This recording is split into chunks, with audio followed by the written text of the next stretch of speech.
بسم اللہ الرحمن الرحیم والذین جاہدوا فینا لنہدینہم سبلنا صدق اللہ العظیم۔ محترم محمد اسلام صاحب، کامران نواز صاحب، محترم علماء کرام، سماجی کارکنان، مختلف سیاسی تنظیموں کے رہنما اور میرے انتہائی قابل احترام بھائیوں، دوستوں اور بزرگوں، آج یہاں فیوچر کالونی میں ہم لوگ موجود ہیں اور مجھے یاد ہے کہ غالباً 3 سال ہو گئے ہیں کہ جب ہم یہاں پر آئے تھے آپ نے ایک دھرنا دیا تھا، یہی جگہ ہے وہ، اسی جگہ پہ آئے تھے، اور آپ کا اس وقت یہ مطالبہ تھا کہ یہ جو سڑک ایک مین آرٹری ہے مرتضیٰ چورنگی سے چل کر داؤد چورنگی پہنچتی ہے اور یہاں سے بڑے بڑے ٹرالے اور بسیں اور پورے انڈسٹریل ایریا کا ٹریفک بھی گزرتا ہے، اس کو بننا چاہیے۔ آپ نے احتجاج کیا، آپ نے داؤد چورنگی پہ مظاہرہ کیا اور جماعت اسلامی نے اس کے لیے پوری کوشش کی۔ پھر جب اس کی ڈائیورژن ہوئی اور لانڈی اور کورنگی کے دوسرے علاقوں سے ٹریفک گزرنے لگا اور وہاں پر حادثات ہونے لگے تو وہاں بھی جماعت اسلامی نے اس مسئلے کو اٹھایا کہ اس سڑک کو تعمیر کیا جائے۔ میں نے خود حکمرانوں سے، جو پیپلز پارٹی کے لوگ تھے، وزیر بلدیات تھے، ان سے بات کی کہ اس مسئلے کو آپ فوری طور پر ریزالو کریں، ایک سڑک کا معاملہ ہے، اس کو حل ہونا چاہیے۔ لیکن مجھے افسوس کے ساتھ کہنا پڑتا ہے کہ موجودہ حکومت جو ہے ظاہر ہے کہ پیپلز پارٹی ہے کہ جس نے اپنے ماتحت سارے اداروں کو رکھا ہوا ہے،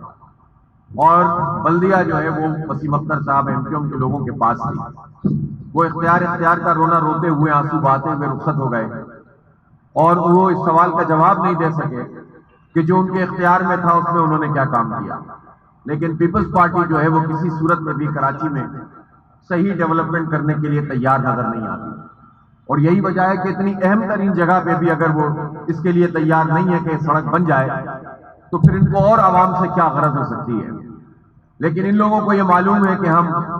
جوڑ توڑ کر کے اور کسی طرح لوگوں کو بے وقوف بنا کے، آبادیوں کو تقسیم کر کے، لوگوں کو جو ہے وہ تقسیم کر کے کسی طرح سے اپنی میجورٹی حاصل کر لیتے ہیں اور پھر سے براجمان ہو جاتے ہیں، اور جس کے نتیجے میں پھر ہمارے حالات نہیں بدلتے۔ تو میں پہلا تو مطالبہ آپ کا یہی کرتا ہوں کہ اس سڑک کو فوری طور پر بننا چاہیے، اور میں حیران ہوں کہ ایک طرف کی سڑک بنی لیکن میرا خیال ہے کہ یہ بارش میں یہ دوبارہ سے بہہ گئی ہے اور پوری ٹوٹ یہاں پر دوبارہ سے ہو گئی ہے۔ اس پوری کام کی بھی انکوائری ہونی چاہیے، تحقیقات ہونی چاہیے کہ یہ کرپشن اور لوٹ مار کا بازار گرم کیا ہوا ہے اور خاص طور پر کراچی کے لوگوں کے ساتھ یہ سلوک کیا جا رہا ہے، اس کی فوری طور پر تحقیقات ہونی چاہیے۔ میرے بھائیوں اور دوستوں، یہ سڑکوں کا معاملہ ہو یا پانی کا مسئلہ ہو،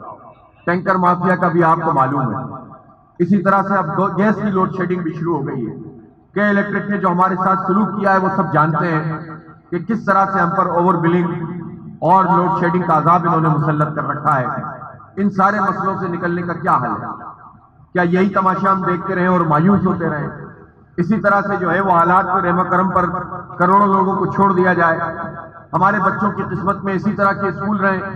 یہ اعلیٰ تعلیم حاصل نہ کر سکیں، یہ جو ہے وہ ہمارے بچے روزگار سے محروم ہو جائیں۔ کورونا کا معاملہ ہوا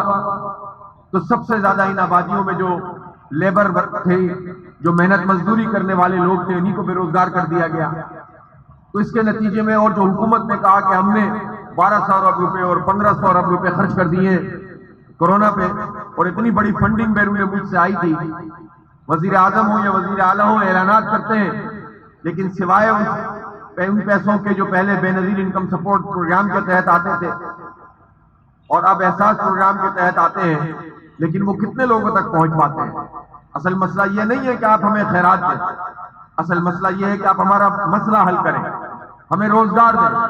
اور اگر روزگار ہمارا کسی وجہ سے بند ہوتا ہے تو اس کا متبادل انتظام کریں۔ ابھی میرے بھائی نے بتایا کہ اسکول یہ کہہ رہے ہیں کہ بچوں کی فیسیں وصول کی جائیں گی، یہ ایک بہت بڑا مسئلہ ہے، کہاں سے والدین یہ فیس لے کر آئیں؟ لیکن جب ہم اسکول کے لوگوں سے بات کرتے ہیں تو وہ کہتے ہیں کہ ہم کیا کریں، ہمیں تو کرایہ دینا پڑتا ہے، اور ہم جو ہے اگر ٹیچر کو پیسے نہیں دیتے تو ٹیچر چلے جاتے ہیں۔ گویا اس کا مطلب یہ ہے کہ ظالمانہ نظام نے سب کو پریشانی میں مبتلا کر دیا ہے۔ اگر اسکولوں کو وہ پیسے مہیا ہو جاتے ہیں کہ جو کورونا کے نقصانات کے نتیجے میں ان کے بنتے تھے، تو پھر ظاہر سی بات ہے کہ فیسوں میں بھی کمی کی جا سکتی تھی اور اسی طرح سے ٹیچرز کو بھی تنخواہیں مل سکتی تھی۔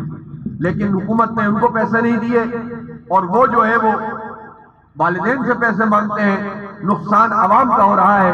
اور ہمارے بچے جو ہے وہ تعلیم سے محروم ہو رہے ہیں۔ اس لیے میرے بھائی اور دوستوں، مسئلہ تعلیم کا ہو یا صحت کا ہو، سڑکوں کی تعمیر کا ہو یا پانی کا ہو، مسئلہ بجلی کا ہو یا کوئی اور ہو، معاملہ یہ ہے کہ اس شہر میں خاص طور پر کوئی لیڈرشپ نظر نہیں آتی۔ یعنی لیڈرشپ سے مطلب یہ ہے کہ وہ لیڈرشپ جس کے پاس اختیار ہو، جو حکومت میں ہو، جو بلدیہ میں ہو، جو صوبے میں ہو، جو مرکز میں ہو، ان میں سے جتنی پارٹیاں اس وقت حکومتوں میں موجود ہیں،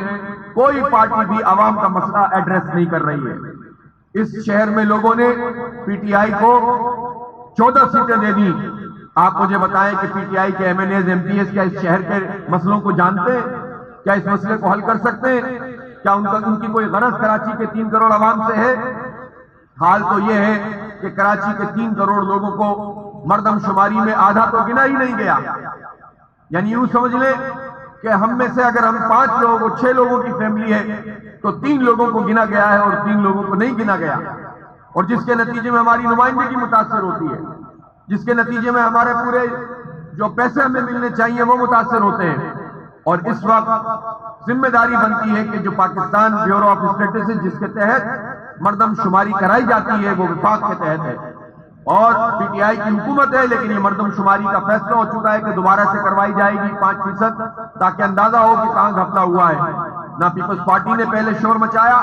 جب انتخاب ڈیلے کروانا ہو تو شور مچاتے ہیں، اور جب عام حالات ہو تو صرف لوٹ مار کرتے ہیں، اور انہیں اس سے کوئی غرض نہیں ہوتی۔ یہ بنیادی مسئلہ ہے، جماعت اسلامی اس پر مؤثر آواز اٹھا رہی ہے۔ اس شہر کے نوجوانوں کو جعلی ڈومیسائل کا سامنا ہے، جو یہاں رہتے ہیں اور بستے ہیں، 30 سال 40 سال 50 سال سے رہ رہے ہیں، ان کے ڈومیسائل نہیں بن رہے، لیکن جعلی ڈومیسائل بن کر ہماری نوکریاں دوسرے لوگوں کو مل جاتی ہیں۔ ہم نہیں کہتے کہ آپ کسی کو نوکری سے محروم کریں، اس ملک کے ہر شہری کا حق ہے کہ اس کو روزگار ملے، ہر نوجوان کا حق ہے کہ اس کو روزگار ملے، لیکن ہمیں ہمارا حق دو، ہم کسی کا حق نہیں مارنا چاہتے، یہ ہمارا اصول ہے۔ ہمارے شہر کے لوگوں کا اور نوجوانوں کا بھی اتنا ہی حق ہے کہ وہ پولیس میں بھرتی ہوں، ان کا بھی حق ہے کہ وہ فوج میں بھرتی ہوں، ان کا بھی یہ حق ہے کہ ان کو سرکاری ملازمت میں ملے، ان کا بھی یہ حق ہے کہ ان کو میرٹ کی بنیاد پر آگے بڑھنے کا موقع فراہم کیا جائے۔ ان تمام چیزوں میں کراچی کو جو ہے وہ محروم کیا جاتا ہے، اور پھر سازش یہ کرتے ہیں، ایم کیو ایم ہو یا پیپلز پارٹی، یہ لوگوں کو تقسیم کرتے ہیں، یہ نعرے لگاتے ہیں تاکہ کوئی مہاجر سیاست کرے، کوئی جو ہے وہ سندھی سیاست کرے، اور دونوں مہاجر اور سندھ کارڈ استعمال کرے، اور عوام کا بیڑا غرق ہوتا رہے۔ 35 سال یہ کھیل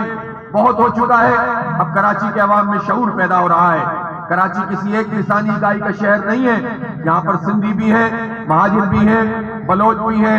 یہاں پر پنجابی بھی ہیں، یہاں کشمیری اور داریوال، یہ پختونوں کا سب سے بڑا شہر، یہاں سرائکی، یہاں بنگلہ بولنے والے، یہاں برمی، اور یہاں پر اسی طرح سے